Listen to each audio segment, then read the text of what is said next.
Let's solve this exercise. Find P so that vectors u and v are orthogonals. Orthogonals means perpendicular or normal. So the angle between them must be 90 degrees. And when we are talking about angles, what is very useful? A scalar product or dot product. Let's use it. So we know that there are two ways to calculate a scalar product. One is using the coordinates and the other is using modulo of the vectors and the cosine of the angle between them. So let's equalize both ways. If I use the coordinate way, I have to multiply, remember, the first coordinate times the first coordinate, which will be -4 in this case, plus second coordinate times second coordinate of the other vector, which will be b squared in this case. Then, the other way to calculate the scalar product would be using the modulo of the first vector, sorry, this is u,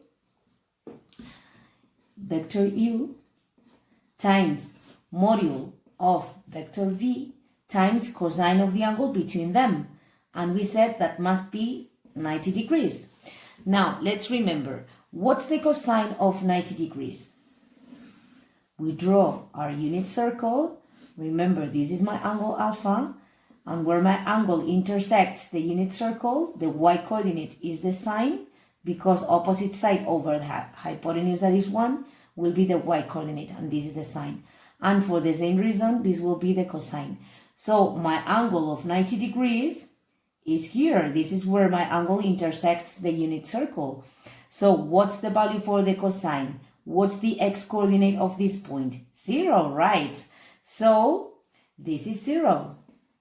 And in this case, if I multiply 0 by anything, the result is 0.